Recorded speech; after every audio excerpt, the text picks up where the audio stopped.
கர்த்தர் இயேசு கிறிஸ்து பரிசுத்த நாமத்துக்கு மகிமை உண்டாவதாக. परमेश्वर यीशु मसीह का पवित्र नाम में महिमा हो। முடிவாக உங்க மத்தியில் ஆண்டவர் கொண்டு வந்ததற்காக நன்றி. फिर से आप लोगों के बीच में जो परमेश्वर लेके आए उसके लिए धन्यवाद இந்த हो। செய்திக்காக நம்ம வாசிக்கலார எல்லாரும் எழுந்து நின்று इस संदेश के लिए आप उठ के खड़े होइए।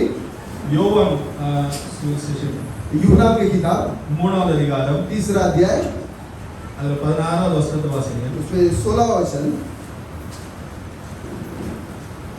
தேவன் தம்முடைய ஒரே பேரான குமாரனை விசுவாசிக்கிறவன் எவனோ அவன் கெட்டுப் போகாமல் நித்திய ஜீவனை அடையும்படிக்கு அவரை தந்தருளி இவ்வளவாய் உலகத்தில் அன்பு கூர்ந்தார். क्योंकि परमेश्वर ने जगत से ऐसा प्रेम रखा कि उसने अपना एकलौता पुत्र दे दिया ताकि जो कोई उस पर विश्वास करे वो नष्ट न हो परंतु अनंत जीवन पाए। உட்காருங்க. बैठेंगे।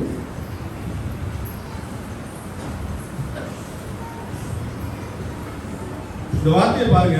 इस वचन को देखिए। எல்லாருக்கும் தெரிஞ்ச வார்த்தை. ये सब कोई जानते हैं। உலகெங்கும் இருக்கிற கிறிஸ்தவங்களுக்கு पूरा दुनिया पर जो है मसीह भाई लोग வேதத்துல ஒரு வசனம் தெரிஞ்சிருக்கணும் அப்படின்னா कलाम के अंदर एक वचन जानकारी होना है। அவர் பேர் கிறிஸ்தவனா இருந்தாலும் சரி वो नामदारी मसीह भाई होगा तो भी இந்த வசனம் கண்டிப்பா அவங்களுக்கு தெரிஞ்சிருக்கணும். ये वचन जरूर उसको जानना चाहिए। தெரிஞ்சும் இருக்கும்.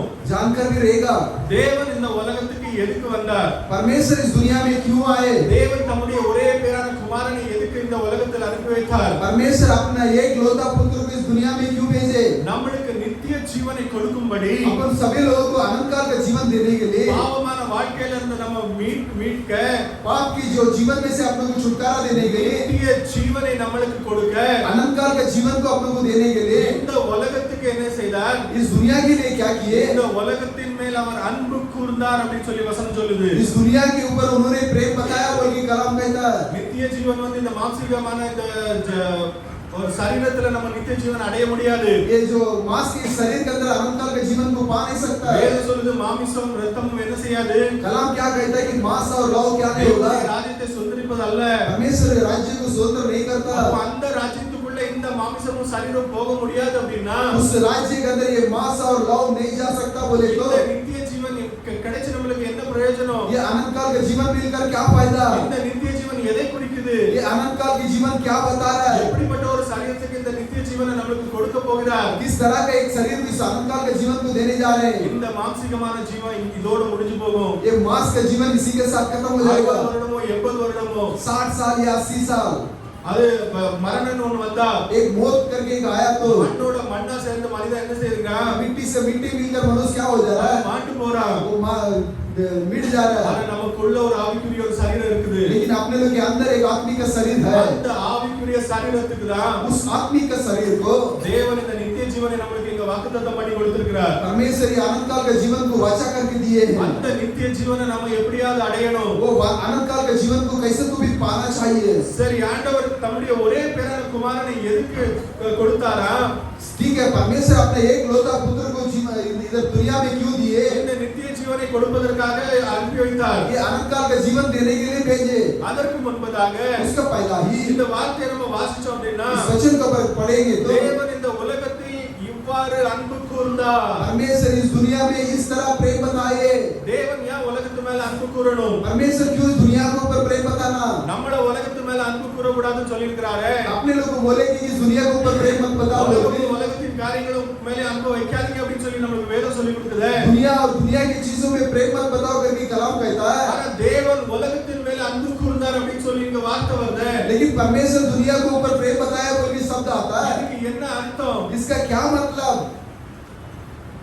வாசிங்க வெளிப்படுத்தல் விசேஷம் पढ़िए प्रकटीकरण की किताब 13வது அதிகாரம் 13वां अध्याय அதுல 8வது வசனத்தை வாசிங்க. इसमें 8वां वचन को पढ़िए। உலக தோற்றம் முதல் உலக தோற்றம் முதல் அடிக்கப்பட்ட ஆட்டுக்குட்டியினுடைய ஜீவ புஸ்தகத்தில் அழிக்கப்பட்ட ஆட்டுக்குட்டியின் ஜீவ புஸ்தகத்தில் வேறு எழுதப்பட்டிராத பூமியின் குடிகள் யாவரும் அதை வணங்குவார்கள். பூமியின் குடிகள் जो धरती के रहने वाले இங்க ரெண்டு காரியங்களை பத்தி கொடுக்கப்பட்டிருக்கு பாருங்க. यहाँ पर दो बातों के बारे में बताया गया है। திரும்ப வாசிங்க முதல்ல இருந்து. फिर से पढ़िए पहला से। உலக தோற்றம் முதல் உலக தோற்றம் முதல் இங்க உலகத்தை பற்றி ஒன்று கொடுக்கப்பட்டிருக்கிறது. दुनिया के बारे में कुछ दिया गया है। இந்த உலக ஆண்டவர் வந்து என்ன செய்தாரா? परमेश्वर ने क्या किए? உலகத்தின் மேல் அன்பு கூர்ந்தார் அப்படின்னு சொல்லி இங்க யோவான் 3:14ல சொல்லுது. दुनिया के ऊपर प्रेम बताया बोल के यूहन्ना 3:16 बता रहा है। வெளிப்படுத்தல்ல வரும்போது प्रकटीकरण में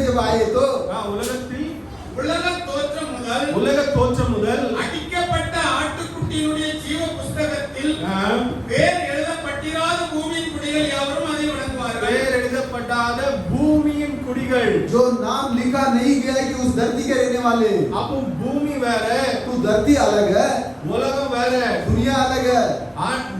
இந்த பூமி உலகமும் பூமியும் வெவ்வேறு என்று நீங்க அறியணும் அப்படின்னா ये दुनिया और इस जमीन जो है अलग है बोल के जानना है। तो ஆதியாகமம் 1ஆம் அதிகாரம் 1ஆம் வசனத்துல நம்ம பார்க்கும்போது उत्पत्ति पहला अध्याय पहला वचन में देखेंगे तो ஆண்டவர் என்ன செய்தார்? परमेश्वर ने क्या किए? வானத்தையும் ஆதியிலே தேவன் வானத்தையும் பூமியையும் சிருஷ்டித்தார். வானத்தையும் பூமியையும் சிருஷ்டித்தார்.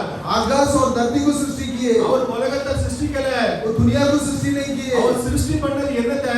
सृष्टि की तो क्या है? பூமியை சிருஷ்டித்தார். धरती को सृष्टि किए। அந்த பூமியை சிருஷ்டித்த பிறகு धरती को सृष्टि करने के बाद தேவன் சிருஷ்டித்த எந்த ஒரு காரியமா இருந்தாலும் परमेश्वर ने जो सृष्टि किया कोई भी बात होगा அது वो நல்லதா தான் இருக்கணும். वो अच्छा ही होना அது चाहिए। கெட்டதா ஆக முடியாது. वो खराब चीज नहीं हो सकता। ஆனா இரண்டாவது வசனத்துக்குள்ளாக வரும்போது लेकिन दूसरा वचन के अंदर जब आया है அதே பூமி वही धरती வெறுமையும் वो खाली பூமியானது ஒழுங்கின்மையும் ஒழுங்கின்மையும் வெறுமையுமாய் இருந்தது. வெறுமையாக இருந்தது. वो खाली था। அது ஒழுங்கின்மையா ஏன் வந்தது? वो सीधा पर नहीं है उस पे क्यों? ஒழுங்கா சிருஷ்டித்த அந்த பூமி वो सही से सृष्टि किया था वो धरती, அது ஒழுங்கின்மையாக ஏன் வந்தது? उसके जो सीधाई सब निकल गया அப்போ क्यों? அங்க ஏதோ ஒரு காரியம் நடந்திருக்குது. वहां पर कुछ भी बात இந்த हुआ காரியத்தை है। பத்தி நம்ம எல்லாருமே செய்தி கேட்டிருக்கிறோம். उसके बारे में अपन सबके संदेश सुने हैं। இருந்தாலும் ஒரு சின்ன சமரி நம்ம பார்க்கலாம். वो भी छोटा सा चीज को अपन देखेंगे। ஏசாயா 14ஆம் அதிகாரம் येसाया का पुस्तक जो 14वां अध्याय 12வது வசனத்தை நம்ம வாசிக்கலாம். 12 वचन को अपन पढ़ेंगे। அதிகாலையின் மகனாகிய விடிவெளியே, அதிகாலையின் மகனாகிய விடிவெளியே, நீ வானத்திலிருந்து விழுந்தாயே, நீ வானத்திலிருந்து விழுந்தாயே. ஜாதிகளை ஈனப்படுத்தினவனே, ஆ, நீ தரையிலே விழ வெட்டப்பட்டாயே. அவன் வானத்திலிருந்து என்ன செய்கிறான்? आकाश से क्या होता है? இங்கிலீஷ் பைபிள்ல இந்த வார்த்தையை வாசிச்சீங்கன்னா அது லூசிஃபர்னு கிளியரா கொடுத்திருக்குது. अंग्रेजी कलाम में पढ़ेंगे तो लूसीफर करके அந்த லூசிஃபர் வானத்திலிருந்து தள்ளப்பட்டிருக்கிறான். वो लूसीफर जो आकाश से ढकेला गया இந்த है। 1வது வசனத்து 2வது வசனத்துக்கு நடுவுல இருக்கிற இந்த சரித்திரம், ये पहला और दूसरा वचन के बीच में जो है हिस्ट्री, அந்த லூசிஃபர் அங்கிருந்து தள்ளப்பட்டதுனால वो लूसीफर वहां से ढकेले जाने की वजह से அவன் தன்னைத்தானே தேவனுக்கு ஒப்பாக கொண்டு வந்ததுனால वो अपने आप को परमेश्वर के बराबर जो लेके आया, அவன் கீழே தள்ளப்பட்டான். वो नीचे ढकेला गया था। அவன் கீழே தள்ளப்பட்டதுனால நிமித்தமாக नीचे ढकेलने जाने की वजह से இங்க பூமி என்ன செய்து? धरती क्या हो रहा है? ஒழுங்கின்மையும் वो सिद्धाई को खो जा रहा है அங்க வெறுமையுமாக இருக்கிறது. और खाली भी हो जा रहा है। அது ரொம்ப ஆண்டவர் ஒழுங்காக சிருஷ்டித்த அந்த பூமி वो परमेश्वर सही से सृष्टि किया हुआ धरती ஒழுங்கின்மையாக ஆயிட்டது. वो ठीक नहीं ऐसा हो गया है। ஏன்? क्यों? அந்த லூசிஃபர் என்ன செய்துட்டான்? वो लूसीफर ने क्या कर दिया? தன்னுடைய உலகத்தை இங்க ஸ்தாபிச்சிட்டான். खुद के जो दुनिया को यहाँ पर स्थापित कर दिया है। தேவன் சிருஷ்டித்த அந்த பூமியின் மேல் परमेश्वर ने सृष्टि किया उस धरती को, அவன் அங்கிருந்து தள்ளப்பட்டு वो वहां से ढकेला जाकर, வானத்திலிருந்து தள்ளப்பட்டு आकाश से ढकेला जाकर பூமியின் மேல் அவன் தன்னுடைய உலகத்தை என்ன செஞ்சுட்டான்? धरती के ऊपर अपना दुनिया को क्या அவன் कर दिया? ஸ்தாபிச்சிட்டான். स्थापित कर दिया। அவன் எங்கெல்லாம் போகிறானோ वो जहाँ जहाँ जाता அவன் है எல்லா ஒழுங்கின்மை தான் இருக்கும். वो सब कुछ तो सिद्धाई नहीं இப்போ होगा। நீங்க பாருங்க, உலகம் வேற, अभी आप वो देखेंगे दुनिया अलग है, பூமி வேற. धरती अलग है। ஆண்டவர் சிருஷ்டித்தது பூமியை தான். परमेश्वर ने सृष्टि किया धरती को। பிசாசானவன் தன்னுடைய உலகத்தை அங்க கொண்டு வந்து ஸ்தாபிக்கிறான். शैतान अपना दुनिया को वहां पर स्थापित करता है। அதுக்கு பிறகு நம்ம பார்த்தோம் அப்படின்னா उसके बाद में देखेंगे तो தேவன் என்றால் परमेश्वर बोले तो வணங்கப்படக்கூடிய ஒரு பொருள், वो नमन करने की एक चीज है, ஆப்ஜெக்ட் ஆஃப் வர்ஷிப். जो नमन करने की एक चीज। அப்படி வணங்கப்படக்கூடிய ஒரு பொருளாக தேவன் இருக்கும்போது जब नमन करने की एक चीज परमेश्वर है तो அவரை வணங்குவதற்காக उनको नमन करने के लिए அங்க ஜனங்கள் இருக்க வேண்டும். वहां पर लोगों की जरूरत है। யாராவது ஒரு ஜனங்கள் அங்க அவருக்குன்னு ஒரு ஜனங்கள் இருந்து उनके लिए कुछ लोग रहकर அந்த ஜனங்கள் அவரை வணங்க வேண்டும். वो लोग उनको नमन करना चाहिए। அதற்காக அவர் அப்படியே ஆனால்தான் ऐसा होगा कोई, அவர் தேவன் என்று எண்ணப்படுவார். वो परमेश्वर कहला जाएंगे। ஏசாயா 45வது அதிகாரம் येसाया 45वां अध्याय அதுல 18வது வசனத்தை வாசிங்க. 18वां वचन को पढ़िए। வானங்களை சிருஷ்டித்து ஆ, பூமியையும் வெறுமையாய் இருந்த சிருஷ்டியாமல் அதை குடியிருப்புக்காக செய்து படைத்து அது குடியிருப்புக்காக சிருஷ்டித்தாராம். और जो रहने के लिए जो सृष्टि की है, அது குடியிருப்புக்காக சிருஷ்டித்து படைத்தாராம். वहाँ कुछ लोग रहने के लिए वो परमेश्वर ने सृष्टि किया है। क्योंकि यहोवा जो आकाश का सृजनहार है, वही परमेश्वर है। उसी ने पृथ्वी को रचा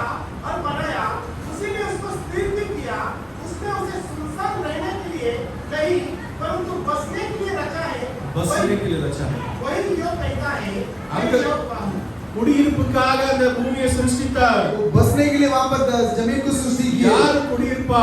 कौन बसते அந்த रहेंगे? மனுஷனை குடியிருப்பதற்காக मनुष्य को बसने के लिए தேவன் தன்னுடைய சிந்தனையிலே परमेश्वर अपने विचार में மனிதனை சிருஷ்டித்தார். मनुष्य को सृष्टि किए।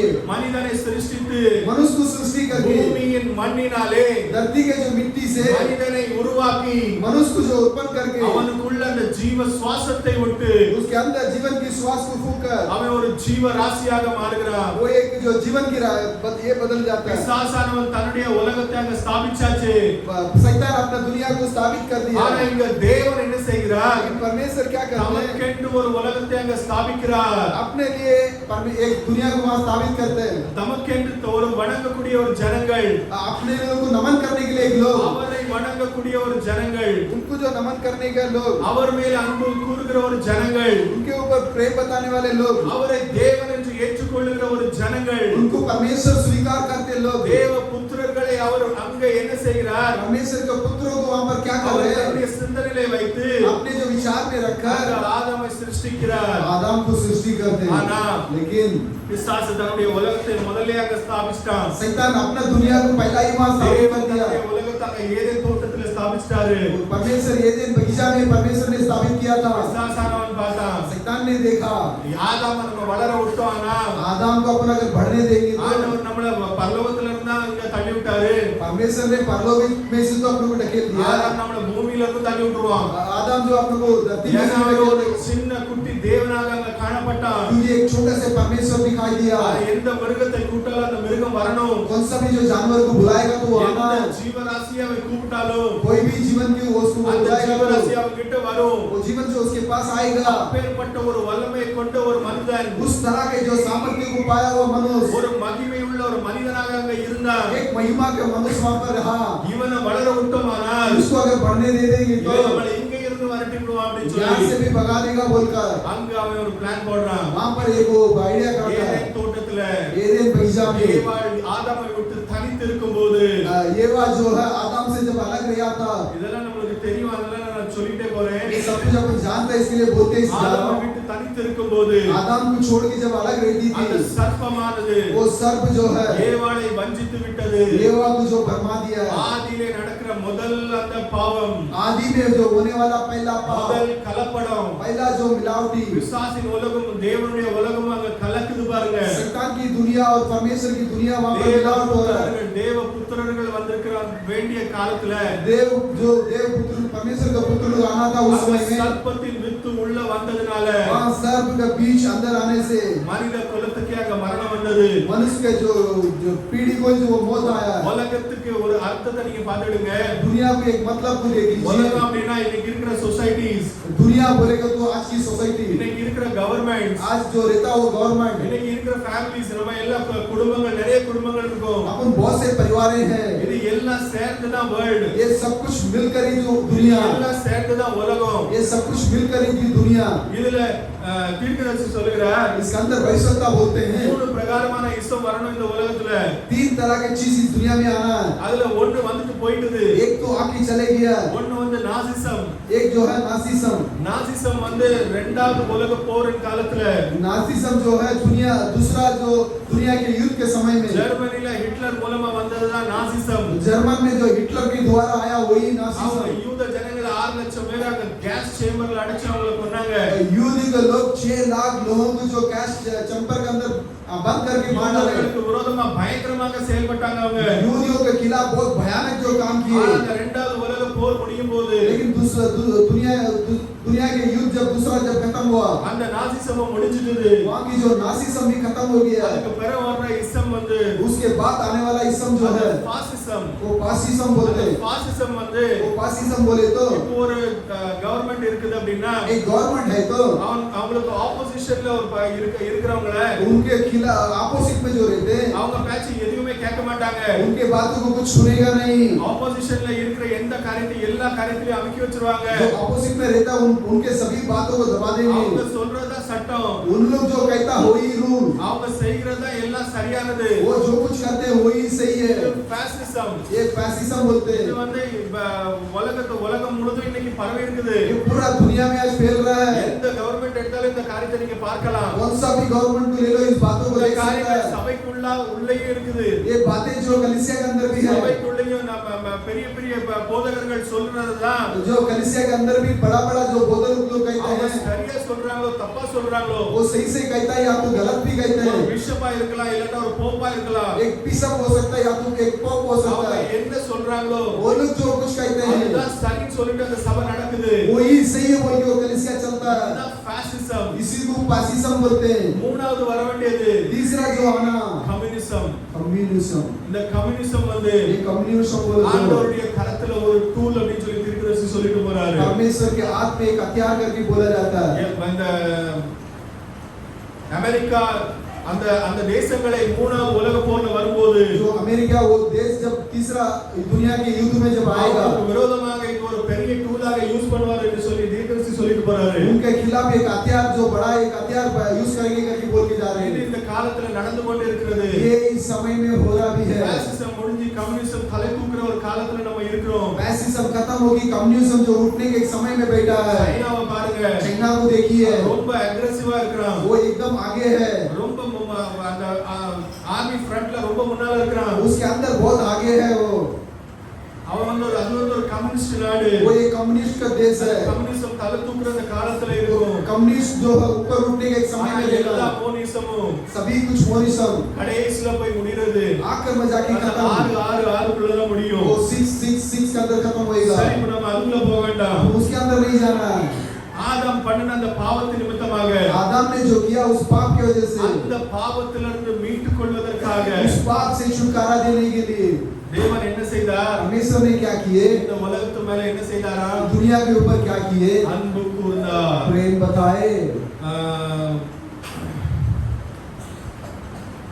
அவர் தம்முடைய ஒரே பேரான குமாரனை எதுக்கு கொடுத்தாராம்? वो अपने एक लौता पुत्र को क्यों दिए? அவர் மாம்சத்துல எதுக்காக வெளிப்பட்டார்? वो मांस में वहां पर क्यों प्रकट कर गए? எதுக்காக தம்முடைய ஒரே பேரான குமாரனை கொடுக்க வேண்டும்? क्यों अपने एक लौता पुत्र को देना है? சிலுவையில எதுக்கு அவர் அடிக்கப்பட வேண்டும்? क्रॉस के अंदर क्यों वो मारा जाना चाहिए? இது எல்லாத்தையும் நம்ம பார்த்தோம் அப்படின்னா ये सभी चीजों को अगर अपन देखेंगे तो தம்முடைய உலகத்தின் மேல் அன்பு கூர்ந்ததனால परमेश्वर अपने लोगों के ऊपर जो प्रेम बताने की वजह அவர் से, பிறக்கும்போது அந்த காரியங்களை நம்ம பார்த்தோம் அப்படின்னா वो जब जन्म हुए थे उस बातों को देखेंगे तो மத்தேயு 1:21 நம்ம வாசிக்கும் போது मत्ती और 1:21 को अगर पढ़ेंगे तो அவர் தம்முடைய ஜனங்களின் பாவத்தை நீக்கி अवर अपने लोगों को पाप को निकालकर அவங்களை என்ன செய்வாரா? लोगों को क्या அவங்களை करेगा? ரட்சிப்பார். लोगों को उद्धार அவர் करेंगे। அதற்காக தான் வந்தார். वो उसी के लिए आए, அதற்காக தான் அந்த உலகத்தின் மேல் அவர் அன்பு கூர்ந்தார். उसी के लिए उस दुनिया के ऊपर प्रेम बताए। ஜனங்கள் அவருக்கு வேணும். कुछ झूठ के लोग उनको चाहिए। நோவாவின் காலத்துல ஒரு பெரிய வெள்ளம் வந்து எல்லாத்தையும் அழிச்சு போட்டுடுது. नोवा के समय में एक बड़ा जो बाढ़ आके उनको मार डाला। அந்த நேரத்துல நீங்க பாத்தீங்க அப்படின்னா उस समय में देखेंगे तो இந்த வசனத்தை வாசிங்க. ஆதியாகமம் 8வது அதிகாரம் उत्पत्ति 8 கடைசி வசனத்தை முதல் வசனத்துல வாசிங்க. आकर उसके पहले சுகந்த வாசனையை கர்த்தர் முகர்ந்தார். அப்பொழுது கர்த்தர், இனி நான் மனுஷன் நிமித்தம் பூமியை சபிப்பதில்லை. மனுஷனுடைய இருதயத்தின் நினைவுகள் அவன் சிறு வயது தொடங்கி பொல்லாததாய் இருக்கிறது. நான் இப்பொழுது செய்தது போல இனி சகல ஜீவன்களையும் சங்கரிப்பதில்லை. அவர் எல்லா ஜீவனையும் சங்கரிப்பதில்லை அப்படின்னு சொன்னாரு. वो सभी चीजों को मैं नाश नहीं करूंगा करके बोले। அவருக்கு ஒரு நோக்கம் உண்டு. उनकी एक विचार है। அவருக்கு இன்னும் ஒரு கூட்டம் ஜனங்கள், उनके लिए एकजुट के लोग, அவரையே நம்பி இருக்கிற ஒரு ஜனங்கள், उनका भरोसा में रहने वाले அவர் लोग, மேல அன்பு வைத்திருக்கிற ஒரு ஜனங்கள், उनके ऊपर प्रेम लगाया हुआ ஒரு கூட்டத்தை அவர் தேடிக்கொண்டு இருக்கிறார். ऐसा झूठ को खोज रहे हैं।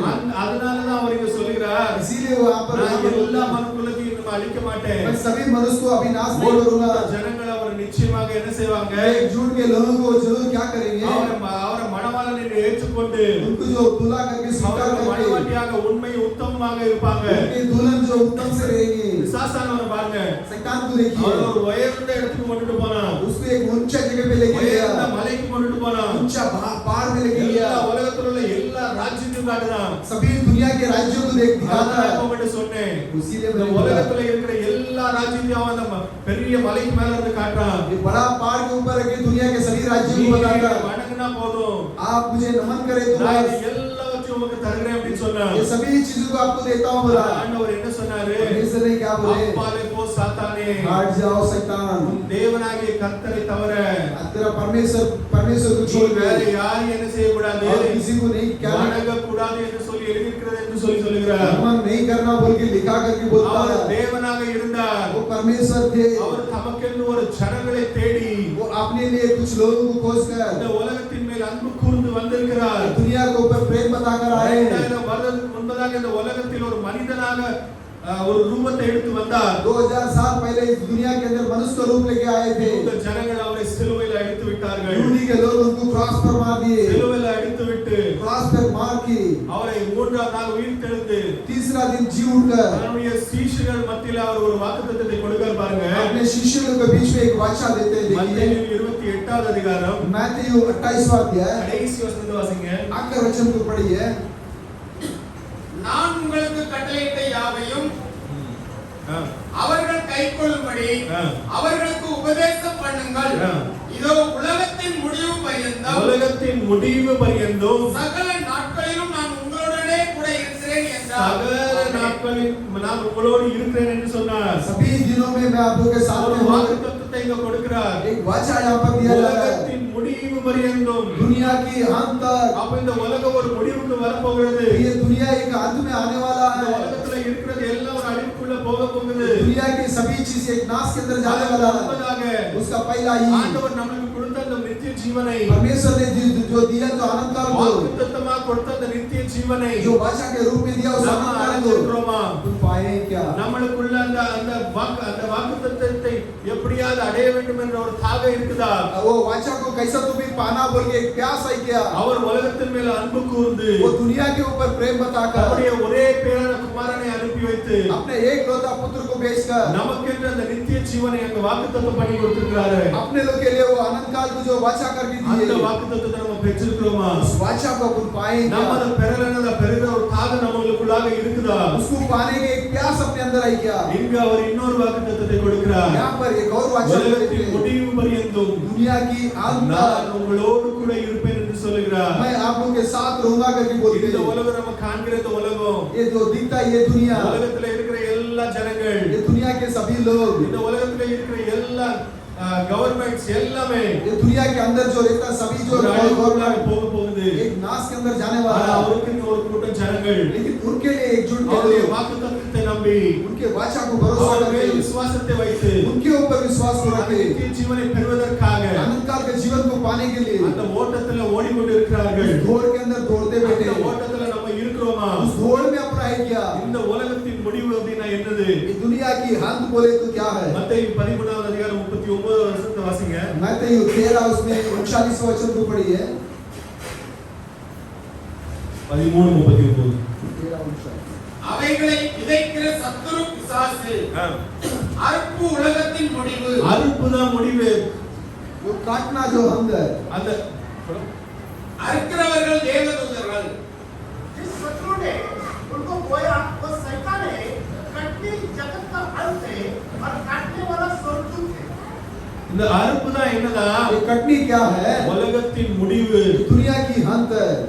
இது நம்ம கடைசி காலத்துல உட்கார்ந்துட்டோம்ங்கிறது நம்மளுக்கு நல்லா தெரியும். ये आखिर का काल में बैठा है करके अपन जानता है। அறுவடை எப்போ நடக்கும்? तो कटनी कब होगा? அந்த கதிரானது वो जो फल जो है முழுமையாக வளர்ச்சி அடைந்து परिपूर्णता के बढ़कर தன்னுடைய கனியை முழுமையாக அது வெளிப்படுத்தும் நேரத்துல தான் अपने फल को जो परिपूर्णता जो प्रतिकरता उस समय அறுவடை में நடக்கும். वो कटनी होगा। அந்த கனி முழுமையாக வரல அப்படின்னா फल अगर परिपूर्णता में नहीं आया तो அந்த அறுவடை நடக்காது. वहाँ कटनी नहीं होगा। ஆனா இது கடைசி காலம். ये आखिर काल 30% இல்ல, 30 गुना नहीं, 60% இல்ல, 60% नहीं, 100% கனி கொடுக்கிற ஒரு காலத்துல நம்ம உட்கார்ந்து இருக்கிறோம். 100% जो फल देने के समय में இந்த बैठा है। கனிகள் நம்மளுக்குள்ளாக காணப்படுகிறதா? ये फल है अपने अंदर दिखाई दे रहा है क्या? ஆண்டவர் அதே அதிகாரத்துல தான் சொல்லுகிறாரு. परमेश्वर उसी अध्याय में बोलते हैं அந்த களைகளை எல்லாம் வெட்டி என்ன செய்வாங்களா? वो जो என்ன ईंधन को क्या करेंगे? அது களைகள் எல்லாம் கெட்டி वो जंगली पौधे को அதை काट- எரிக்கிறதுக்காக தூர போட்டுருவாங்க.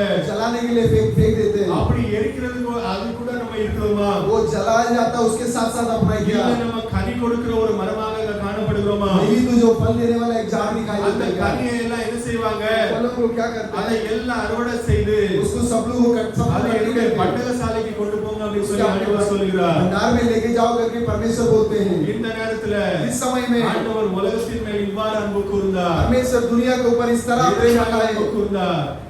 எதற்காக அன்பு கூர்ந்தார்? क्यों प्रेम बताए? நித்திய ஜீவனை கொடுப்பதற்காக. अनंत काल का जीवन को அவர் देने வித்தை के लिए விதைத்து விட்டு போனார். बीज बो कर गए। அந்த வித்தை இன்னைக்கு வளர்ந்து वो बीज आज बढ़कर கனி கொடுக்கிற ஒரு காலத்துல நம்ம உட்கார்ந்து இருக்கிறோம். फल देने के समय में बैठा है। இந்த உலகம் முடிவுக்கு முன்பதாக ஒரு காலத்துல உட்கார்ந்து இருக்கிறோம். ये दुनिया की अंत का पहला का இந்த समय में உலகம் बैठा है। எப்பனாலும் முடிவுக்கு வரலாம். ये दुनिया कभी भी अंत में आ ஆனா जाएगा। நம்ம ஒரு கனி கொடுக்கிற மரமாக இருக்கிறோமா? लेकिन अपन लोग उनके लिए फल देने वाला झाड़ है क्या? இல்ல நம்மள இன்னும் உலகத்தாரோட உலகமா இருக்கிறோமா? नहीं तो अभी भी दुनिया के साथ साथ है क्या? நம்மளுடைய ஆவிக்குரிய வாழ்க்கையை பாருங்க. अपने लोग के आत्मिक जीवन को देखिए। மாம்சத்தினால நம்ம எந்த கனியும் கொடுக்க முடியாது. मांस के द्वारा कोई फल नहीं दे எந்த सकता है। கனியுமே கொடுக்க முடியாது. कोई भी फल नहीं दे सकता ஆவிக்குரிய है। ரீதியாக आत्मिक रीति நம்ம में கனிகளை கொடுக்கிறோமா? उन फलों को देखते நம்மளுக்குள்ள क्या? அந்த கனிகள் காணப்படுகிறதா? अपने अंदर वो फलें दिखाई देता है ஆவிக்குரிய क्या? கனிகள் நம்மளுக்குள்ளாக காணப்படுகிறதா? आत्मिक का फलें अपने अंदर दिखाई दे रहा है क्या? முதல் அதிகாரத்துல சொன்னது போல दूसरा पहला अध्याय में जैसा இந்த காலம் வந்து ये समय जो है சகோதர சிநேகத்தை வெளிப்படுத்துற ஒரு காலத்துல நம்ம உட்கார்ந்து இருக்கிறோம். भाइयों का प्रेम को जो प्रतिक्रम அந்த करते हैं அந்த கனியை எப்படியாவது எடுத்து போடுவதற்காக वो फल को कैसे भी निकाल डालने के அந்த लिए சகோதர சிநேகத்தை எப்படியாவது எடுத்து போடுவதற்காக भाइयों का प्रेम को कैसे भी निकाल डालने के लिए பிசாசானவன் அவருடைய கிரியை கண்டிப்பாக செய்வான். शैतान अपना क्रिया जरूर ஆனா करेगा நம்ம அதுக்கு இடம் கொடுக்காம लेकिन अपन लोग उसको जगह नहीं देते நம்ம हैं। வேலை கனி கொடுக்க வேண்டிய வேலை अपना काम क्या कि அந்த फल देना சகோதர சிநேகம் वो भाइयों का प्रेम கடைசி காலத்துல நம்மளுக்குள்ளாக நிச்சயமாக ये காணப்படணும். आखिर समय में अपने अंदर जरूर दिखाई देना இந்த है। உலகம் முடிவுக்கு வருகிறது. दुनिया अंत में आ रहा இந்த है। முடிவுக்கு வருகிறதுக்கு எப்படி நமக்கு தெரியும்? ये अंत में आ रहा है कैसा जानते हैं? வாசிங்க மத்தேயு 24வது அதிகாரம். சீஷர்கள் கேட்காங்க பாருங்க. शिष्य लोग पूछते हैं மத்தேயு 24 3வது வசனத்தை வாசிங்க. मत्ती 24 में तीसरा वचन பின்பு அவர் ஒலிவ மலையின் மேல் உட்கார்ந்திருக்கையில் ஆ. சீஷர்கள் அவரிடத்தில் தனித்து வந்து ஆ. இவைகள் எப்பொழுது சம்பவிக்கும்? உம்முடைய வருகைக்கும் உலகத்தின் முடிவுக்கும் அடையாளம் என்ன? உலகத்தின் முடிவுக்கும் அடையாளம் என்ன? எங்களுக்கு சொல்ல வேண்டும் என்றார்கள். எங்களுக்கு சொல்ல வேண்டும் என்றாங்க சீஷர்கள் சொல்றாங்க. शिष्य लोग पूछते हैं இந்த உலகத்துக்கு முடிவு என்னன்னு சொல்லி அவங்க கேக்குறாங்க. दुनिया के अंत क्या होगा कि पूछते அதுக்கு हैं। ஆண்டவர் அங்க பதில் கொடுக்கிறார் பாருங்க. वहां पर उसके लिए परमेश्वर जवाब இயேசு देते हैं। அவர்களது பிரயத்தனமாக ஒருவனும் உங்களை வஞ்சியாதபடிக்கு எச்சரிக்கையாய் இருங்கள். எச்சரிக்கையா இருங்க. ஏனெனில் அநேகர் வந்து என் நாமத்தை தரித்துக் கொண்டு என் நாமத்தை தரித்துக் கொண்டு நானே கிறிஸ்து என்று சொல்லி நானே கிறிஸ்து என்று சொல்லி அநேகரை வஞ்சிப்பார்கள். வஞ்சிப்பார்கள். யுத்தங்களின் செய்திகளையும் கேள்விப்படுவீர்கள். யுத்தங்களின் செய்திகளையும் கேள்விப்படுவீர்கள். கலங்காதபடி எச்சரிக்கையா இருங்கள். இவைகள் எல்லாம் சம்பவிக்க வேண்டியதே. ஆமா. ஆனாலும் முடிவு உடனே வராது. ஜனத்துக்கு விரோதமாய் ஜனமும் ராஜ்யத்துக்கு விரோதமாய் ராஜ்யமும் எழும்பும். பஞ்சங்களும் கொள்ளை நோய்களும் பூமி அதிர்ச்சிகளும் பல இடங்களில் உண்டாகும். கொள்ளை நோய் வந்துட்டு போயிட்டது. இவைகள் எல்லாம் வேதனைகளுக்கு ஆரம்பம். அப்பொழுது உங்களை உபத்திரவங்களுக்கு ஒப்புக்கொடுத்து உங்களை கொலை செய்வார்கள். என் நாமத்தின் நிமித்தம் நீங்கள் சகல ஜனங்களாலும் பகைக்கப்படுவீர்கள். அப்பொழுது அநேகர் இடறல் அடைந்து ஒருவரை ஒருவர் காட்டிக் கொடுத்து ஒருத்தருக்கு ஒருத்தர் காட்டிக் கொடுத்து ஒருவரை ஒருவர் பகைப்பார்கள். அநேகம் கள்ள தீர்க்கதரிசிகளும் எழும்பி அநேகரை வஞ்சிப்பார்கள். கள்ள தீர்க்கதரிசிகள் வந்தாச்சு. அக்கிரமம் மிகுதியாவதினால் அநேகருடைய அன்பு தணிந்து போகும். இந்த சகோதர சிநேகம் தணிந்து போகுமா? முடிவு பரியந்தம் நிலை நிற்பவனே ரட்சிக்கப்படுவான். முடிவு பரியந்தம் யார் நிலைச்சு நிற்கிறானோ अंत तक जो कोई रोकता है அவன் தான் என்ன செய்வான்? वही क्या होगा? ரட்சிக்கப்படுவான். हार पाएगा। கடைசி வரை நம்ம அந்த ஓட்டத்துல உறுதியாக நிக்கணும். आखिर तक उस दौड़ के अंदर स्थिर खड़े रहना। அந்த நித்திய ஜீவனை பெறுகிற அந்த ஓட்டத்துல वो अनंत काल के जीवन को पाने का दौड़ में உறுதியாக கடைசி வரை தரித்திருந்தோமானால் आखिर तक ठहर रहेंगे तो நிச்சயமாக நம்ம ரட்சிக்கப்படுவோம். जरूर अपन उद्धार पाएंगे। இந்த காரியங்கள்ல சொன்ன நிறைய காரியங்கள் நமக்கு மத்தியில இன்னைக்கு நிறைவேறிக் கொண்டே இருக்கிறது. यहाँ पर जो बोला गया बहुत से बातें अपने बीच में पूरा हो रहा है। குறைந்து போகும், प्रेम कम हो जाएगा, சகோதர சிநேகத்தை பிசாசானவன் எடுத்து போடுவான். वो भाइयों को प्रेम को शैतान निकाल डालेगा, தீர்க்கதரிசிகள் வருவார்கள், झूठे भविष्यवक्ता आएगा, வஞ்சித்து போவார்கள். बहुत से लोग भरमाया जाएंगे, கள்ள தீர்க்கதரிசிகள் இருக்கிறாங்க. बहुत से झूठा भविष्यवक्ता हैं, எல்லாம் கள்ளத்தனமா ஏன் இப்படி சொல்றாங்கங்கிறது நமக்கு புரியல. सभी लोग जो ये झूठ झूठ क्या कहते हैं, लेकिन தேவன் சொல்லாம परमेश्वर नहीं कहते, அவங்களாகவே எடுத்து நிறைய காரியங்களை சொல்றாங்க. खुद पर ही निकाल के बहुत से बातों को கள்ள बोलते हैं। தீர்க்கதரிசிகள் நிறைய பேர் இந்த உலகத்துல இருக்கிறாங்க. ऐसा झूठा भविष्यवक्ता बहुत से लोग இதெல்லாம் हैं। எப்போ நடக்கும்? ये सब कब होगा? முடிவு வர இந்த உலகம் முடிவதற்கு முன்பதாக நடக்கும். ये दुनिया अंत होने का पहला होगा। இந்த கால காரியங்கள் எல்லாம் நம்ம மத்தியில நடந்து கொண்டு இருக்கிறது. ये सब बातें अपने बीच में हो रहा அப்போ है। அடுத்தாப்புல நடக்க போறது என்னன்னா, तो आगे क्या होने वाला है? உலகம் முடிய போகிறது. दुनिया अंत होने जा அந்த रहा है। உலகம் முடிய போறதுக்கு முன்பதாக दुनिया अंत होने का पहला நம்ம ஆண்டவருடைய வருகைக்குள்ளாக போகணும். अपन परमेश्वर के ஏன்னா आगमन அதுக்கு को जा रहा பிறகு है। ஒரு உபத்திரவ காலம், उसके बाद उपद्रव का समय அது है, தாங்க முடியாத உபத்திரவ காலம். बर्दाश्त नहीं कर सकता ऐसा சகரியா उपद्रव। அவர் சொல்லிட்டு போறாரு, जकरिया में बोल के जाते हैं, அழுகு பற்கடிப்புமாக இருக்கும், वो रोना का दांत कटना அது होगा, தாங்க முடியாத ஒரு நரகமாக இருக்கும். बर्दाश्त नहीं कर पाएंगे वैसा ही அந்த दर्द है। உபத்திரவத்துக்குள்ளாக நம்ம போக கூடாது. उस उपद्रव के अंदर अपन जाना नहीं चाहिए। ஆண்டவர் சொல்லுகிறாரு, परमेश्वर बोलते हैं, நீங்கள் உலகத்துக்கு வெளிச்சமாக இருக்கிறீர்கள். आप लोग दुनिया की उजाला है। மத்தேயு 5:14 அவர் சொல்லுகிறாரு, मैथ्यू 5:14 में बोलते நீங்கள் हैं, உலகத்துக்கு வெளிச்சமாக இருக்கிறீர்கள். आप लोग दुनिया के लिए उजाला எப்படி है। ஒரு சந்திரன் சூரியன் இருந்து அந்த வெளிச்சத்தை பெற்று जैसा एक चांद सूरज से उस उजाला को पाकर அந்த சூரிய வெளிச்சத்தை அங்க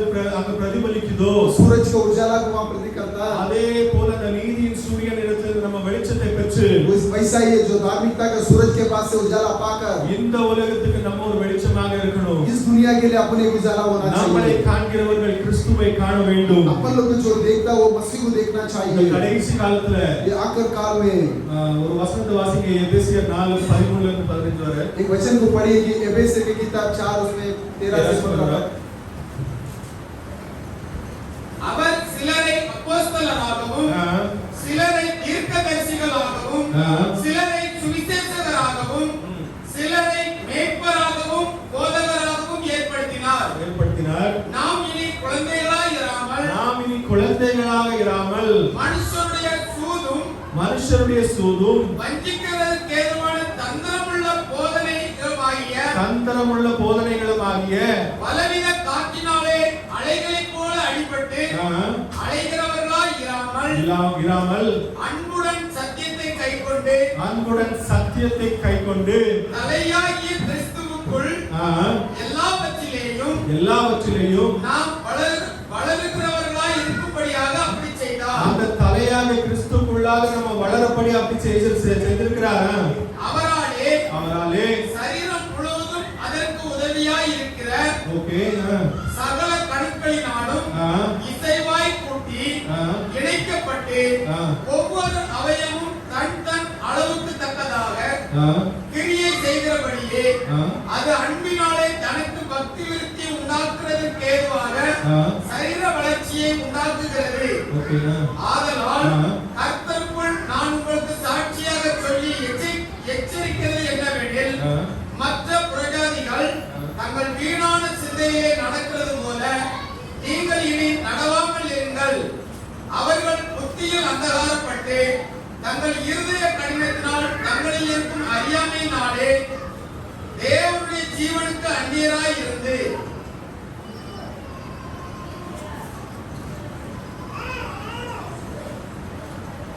12வது வசனத்தை வாசிங்க. பரிசுத்தவான்கள் சீர்படுத்தும் பொருட்டு சுவிசேஷ ஊழியத்தின் வேலைக்காகவும் கிறிஸ்துவின் சரீரமாகிய சபையானது பக்தி விருத்தி அடைவதற்காகவும் அவர் சிலரை அப்போஸ்தலராகவும் 11 மேலும் நாம் அனைவரும் தேவனுடைய குமாரனை பற்றும்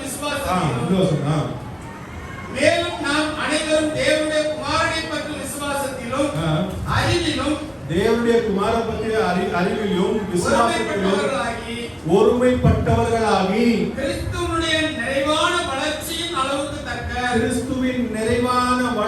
அளவு தக்க பூரண புருஷராகும் வரைக்கும் பரிசுத்தவான்கள் சீர்பொருந்தும் பொருட்டு இந்த ஒரு பரிபூர்ண மனிதனின் வளர்ச்சிக்குள்ளாக நம்ம வரணும். परिपूर्णता के मनुष्य के बढ़न के अंदर आना है। இந்த வசனம் இங்கிலீஷ்ல 13ல இருக்கு, அதனால நான் தப்பா சொல்லிட்டேன். ये वचन जो अंग्रेजी में जो அந்த பரிபூர்ண மனிதனின் வளர்ச்சிக்குள்ளாக வரணும். वो परिपूर्णता के मनुष्य के बढ़न के अंदर आना அந்த है। பரிபூர்ண மனிதனின் வளர்ச்சிக்குள்ளாக வருவதற்கு परिपूर्णता के मनुष्य के जो बढ़न में आने के लिए நம்ம உலகத்துக்குள்ள இருந்தோமானால், वो दुनिया के अंदर रही உலக காரியங்களே நம்ம பண்ணிக்கிட்டு இருந்தோமானால், दुनिया के काम कोई करते நம்ம அந்த வளர்ச்சிக்குள்ளாக வர முடியாது. उस बढ़न के अंदर नहीं आ सकता। தேவன் இந்த நேரத்துல வருவதற்கு வர்றார் அப்படின்னா परमेश्वर समय में आ रहे तो ஒரு பரிபூர்ண மனவாட்டியை தேடி வருகிறாரு. परिपूर्णता के दुल्हन को खोज के आ रहे நம்ம அந்த பரிபூர்ண மனிதனின் வளர்ச்சிக்குள்ளாக நம்ம வந்திருக்கிறோமா? वो परिपूर्णता के मनुष्य के बढ़न के अंदर आए हैं क्या? அவர் வரும்போது जब आने के समय நம்ம அந்த 5 புத்தியுள்ள கன்னிகைகளை போல वो 5 तो कुआरी को धरा எண்ணெயும் தீவட்டியோடும் जो तेल और जो उसके साथ நம்ம அவரை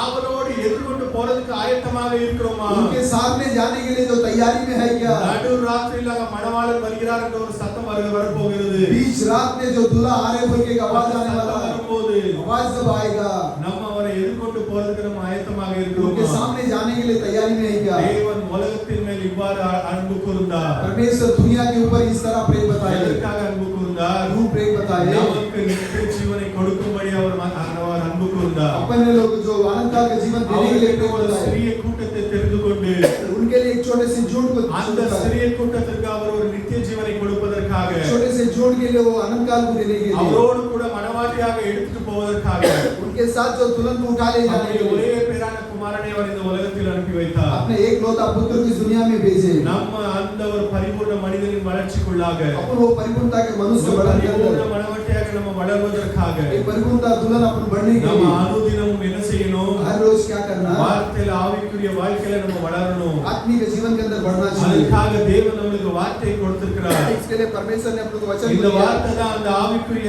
சரீரத்துக்கு ஆகாரம். ये वचन ही आत्मिक का शरीर का இந்த भोजन है। ஆகாரத்தை நம்ம புசிக்க புசிக்க ये भोजन को अपन करते நமக்கு करते உள்ளான அந்த சரீரத்துல अपने अंदर का ஒரு शरीर में மறுரூபம் ஏற்படும், एक रूपांतर होगा, ஒரு மாற்றம் ஏற்படும், एक बदलाव होगा, அது ஒரு வளர்ச்சி ஏற்படும். वो एक बढ़न होगा, அந்த வளர்ச்சி ஏற்பட ஏற்பட वो बदलाव दिखते ஒரு दिखते பரிபூர்ண மனிதரின் வளர்ச்சிக்குள்ளாக நம்ம கொண்டு एक வரோம். परिपूर्णता के मनुष्य के बढ़न के अंदर लेके आए। நம்ம எல்லாரும் இந்த பரிபூர்ண மனிதரின் வளர்ச்சிக்காக अपन सबको ये परिपूर्णता के मनुष्य के बढ़न के தேவனிடத்தில் लिए உண்மையை உத்தமமாக ஜெபிப்போம். परमेश्वर के पास उत्तम தேவனிடத்தில் से கேட்போம். परमेश्वर से मांगेंगे, அவர் நிச்சயமாக நம்மளுக்கு அந்த காரியத்தை செய்து கொடுப்பார். जरूर अपने को काम को करके ஆண்டவர் நம்மை ஆசீர்வதிப்பார். परमेश्वर अपने को आशीष करेंगे।